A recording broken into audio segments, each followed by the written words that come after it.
Oi gente, como é que vocês estão? Estamos aqui com mais um caso completinho na segunda-feira. O caso que eu trouxe hoje teve bastante notoriedade na época, bastante comoção. Foi um caso sugerido na caixinha de perguntas que eu abro lá no Instagram para vocês participarem. E como muitos de vocês pedem casos nacionais, acredito que a sugestão vai ser bem positiva nesse ponto. É o caso Serrambi, Maria Eduarda Dourado e Tarsila Guzmão. Se você ainda não se inscreveu no canal, se inscreve aqui embaixo, ativa as notificações para ficar sabendo dos vídeos novos toda semana. Se você gosta de vídeos assim, coloca um gostei aqui embaixo. E se não me segue no Instagram ainda, me segue, o arroba vai estar aqui embaixo. Eu sempre coloco caixinha de perguntas para vocês participarem, dizerem o que é que vocês querem ver por aqui. Mas agora, sem mais enrolação, vamos para o caso. O ano era 2003, Maria Eduarda Dourado e Tarsila Guzmão eram duas adolescentes de 16 anos que integravam a classe média alta do Recife, cidade onde moravam. A mãe da Maria Eduarda descreve ela como uma adolescente que era boa, normal e feliz. Elas frequentavam os melhores colégios, elas tinham muitos amigos, conviviam bastante com outros adolescentes da mesma classe que elas pertenciam. E assim, apesar delas terem personalidades muito diferentes, né? A Tarsila sempre foi mais comunicativa, mais extrovertida. A Maria Eduarda era mais calma, mais contida. Ainda assim, elas se tornaram amigas inseparáveis. As duas se conheceram no Shopping Recife, que era um local que elas frequentavam bastante, além de festas locais que elas também iam frequentemente. E foi numa dessas festas que elas encontraram Tiago Carneiro, um amigo delas, que foi quem fez o convite para elas passarem o final de semana do feriado do 1º de maio daquele ano na casa da família deles. Eles tinham uma casa de veraneio que ficava em Serrambi, no município de Pojuca, litoral sul do estado de Pernambuco. Elas aceitaram o convite e, como combinado, eles partiram em 2 carros separados junto com outros amigos e amigas de Tiago.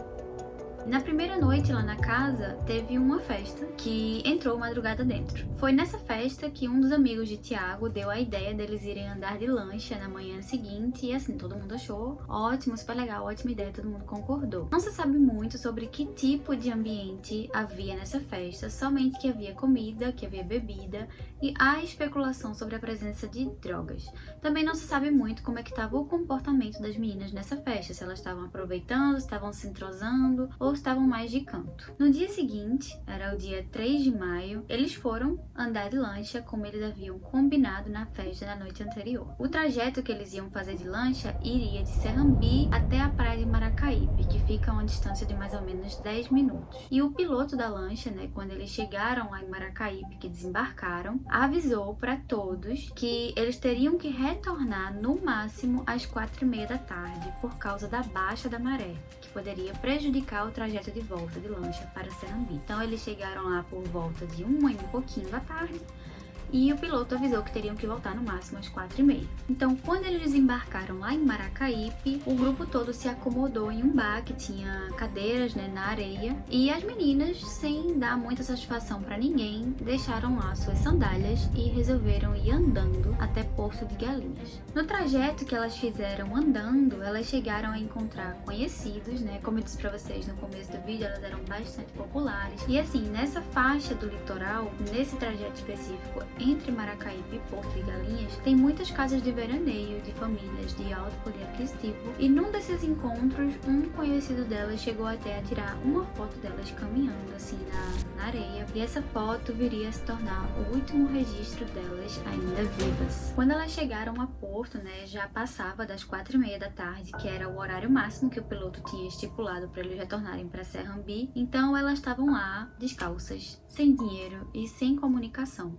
Então elas começaram a pedir carona para alguns conhecidos delas que estavam por ali, que tinham um carro, para saber se eles poderiam levar elas de volta para Serrambi, mas ninguém tinha disponibilidade. Chegaram até a falar com o ex-namorado de Tarsila, que estava por lá, mas ele também falou que não poderia levar elas, mas emprestou o celular para elas ligarem para Tiago Carneiro, que era o proprietário da casa, para saber se ele podia buscar elas, mas o Tiago também não foi buscá-las. Elas tentaram ainda realizar mais 2 ligações de um telefone público lá em Porto de Galinhas, mas não conseguiram contatar ninguém. Então elas foram para a estrada para pedir carona para tentar voltar para Serrambi, que era a única saída que elas tinham, né, naquele ponto. Por sorte, um conhecido da Tarsila viu elas lá pedindo carona e ofereceu ajuda. Ele não ia até Serrambi, mas ele poderia deixar elas num trecho na metade do caminho ali, onde era mais iluminado do que onde elas estavam, tinha mais pessoas, então seria menos perigoso para elas ficarem esperando alguém que pudesse ir lá buscar elas. Quando elas estavam no carro, a Maria Eduarda chegou a insistir para Tarsila tentar de novo ligar para Tiago para ele buscar elas lá, mas a Tarsila não quis, não fez a chamada. Quando elas desembarcaram nesse trecho onde tinham alguns comércios ali, era um pouquinho mais movimentado, o motorista que levou elas até lá, né,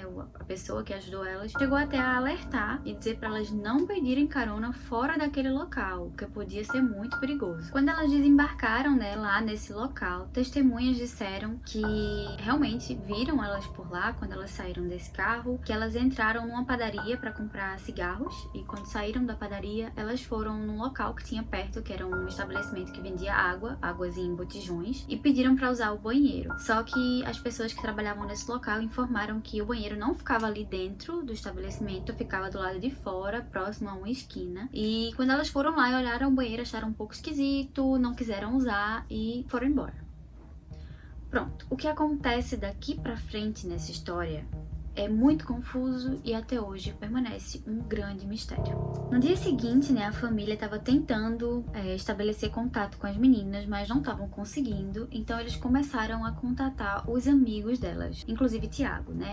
As famílias, todas as famílias, tanto de Tarsila quanto de Maria Eduarda, conheciam muito bem todas as pessoas com quem elas andavam e ligaram diretamente para essas pessoas, para esses amigos, inclusive Tiago, para perguntar se eles sabiam onde é que as meninas estavam, mas ninguém sabia. Elas não haviam retornado para casa de veraneio em Serrambi na noite anterior, e o Tiago informou inclusive o que tinha acontecido no dia anterior, disse que chegou a sair de carro para procurar elas, mas não encontrou e voltou para a casa. Então assim, ninguém sabia onde as meninas estavam. Nesse ponto as famílias já estavam completamente desesperadas, né, porque não tinham a menor ideia do que podia ter acontecido e foram reportar o desaparecimento à polícia imediatamente. A polícia começou então a procurar pelas meninas, né, a buscar por elas, a buscar por pistas. No dia 8 de maio, ainda assim, nenhuma pista sobre o que poderia ter acontecido, exceto pelas sandálias delas, que foram encontradas exatamente no mesmo bar onde tinham sido deixadas, lá na praia de Maracaípe. Fora essas sandálias, não tinha mais nenhuma pista e eles decidiram nomear um delegado específico para ficar à frente desse caso. Só que, durante a nomeação desse delegado, a promotoria do Ministério Público, que acompanhou todo o caso, ressalta, né, a estranheza do fato de que esse delegado foi chamado para investigar um caso de duplo homicídio ocorrido no dia 3 de maio. Só que nesse momento as meninas não tinham sido encontradas, não se sabia se elas estavam mortas, muito menos a data da morte. A família das meninas continuava sem respostas e foi aí que o pai da Tarsila resolveu que ele próprio, junto com um amigo, ia vasculhar toda aquela área até encontrar as meninas. Então eles começaram a procurar toda a Ipojuca, em locais ermos, em canaviais, e foi num desses canaviais que 10 dias depois do desaparecimento das meninas, eles encontraram os corpos das duas. Eles estavam em avançado estado de decomposição, com as vestes abaixadas até a altura do joelho. E aqui nesse ponto vale incluir um parêntese sobre o estado em que os corpos estavam. A mãe da Maria Eduarda Dourado chegou a convocar uma entrevista. Ela chegou a falar como o estado em que elas foram encontradas gerou, assim, uma certa estranheza na equipe médica que participou da autópsia, porque tudo indicava, na verdade, que havia sido utilizado algum tipo de substância, algum tipo de ácido para dissolver cabelos, unhas, substâncias que pudessem haver no organismo delas, ou até mesmo a presença de sêmen.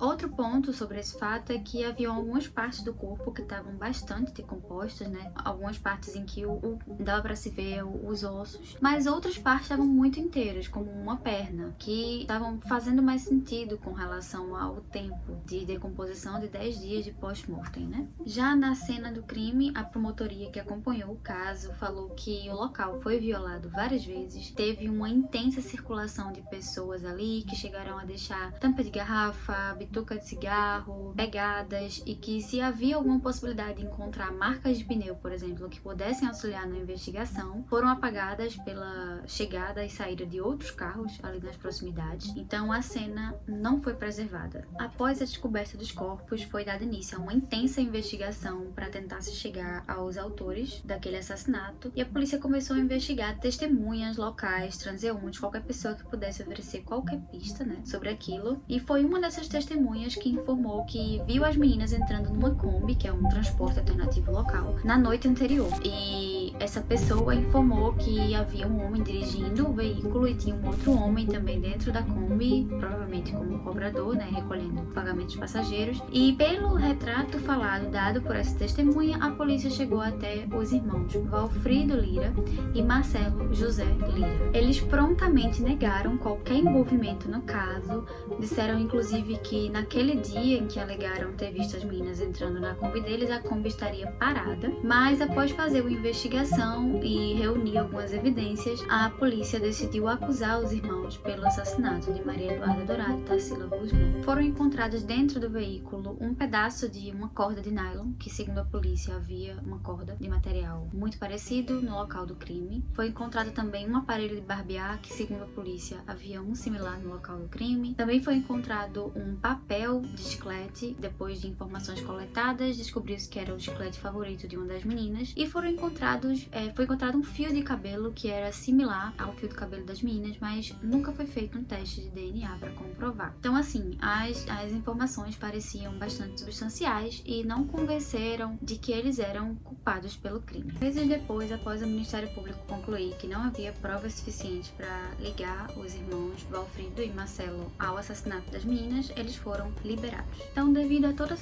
essas polêmicas envolvendo o caso e aliado ao fato de nunca haver tido um pronunciamento oficial por parte das pessoas que estavam presentes na casa, muito menos por parte do dono da casa de veraneio, começou-se uma especulação sobre até que ponto essas pessoas estariam envolvidas no assassinato das meninas. Essa teoria diz que as meninas teriam voltado sim para Serrambi na Kombi dos irmãos de fato, por isso viram elas entrando nessa Kombi, e que o assassinato teria acontecido após esse retorno. Essa teoria é reforçada pelo fato de que a polícia chegou a receber uma ligação de uma pessoa que mora próximo à casa de veraneio onde elas estavam hospedadas e que disseram ter ouvido gritos e barulhos que indicavam que haviam mulheres sendo machucadas.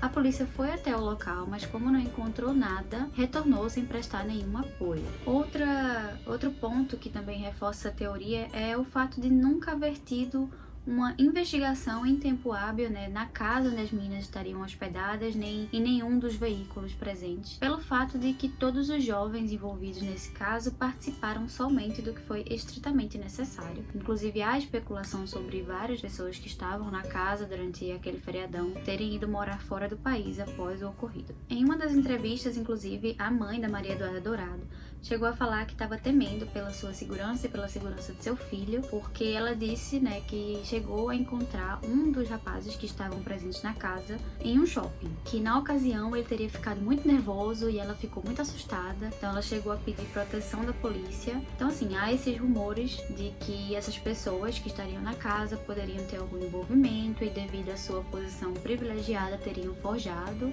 alguma coisa para acabar acusando os combeiros. Com todas as controvérsias e faltas de provas, o caso foi levado até 2008, quando os irmãos Valfrido e Marcelo foram presos novamente, e em 2010 eles foram a júri popular, que decidiram por sua inocência. Foi então que o caso foi encerrado até o surgimento de novas provas. O assassino ou os assassinos de Maria Eduarda Dourado e Tarsila Guzmão nunca foram encontrados, nunca houveram provas adicionais que levassem a polícia numa direção diferente, e a angústia das famílias permanece até hoje. Todas as informações que eu trouxe aqui para vocês foram baseadas em notícias de jornais que cobriram todo o ocorrido, e desde já eu deixo o meu mais profundo respeito a todas as famílias e deixo claro que nenhum dos vídeos, nenhum dos relatos trazidos aqui tem o intuito de ofender nenhum dos afetados pelo ocorrido. O fato é que talvez ninguém nunca saiba o que aconteceu naquela noite de 3 de maio de 2003, talvez isso nunca venha a público. E vocês, o que acham, gente? Qual a opinião de vocês sobre esse caso? Me contem. Beijos e até o próximo vídeo.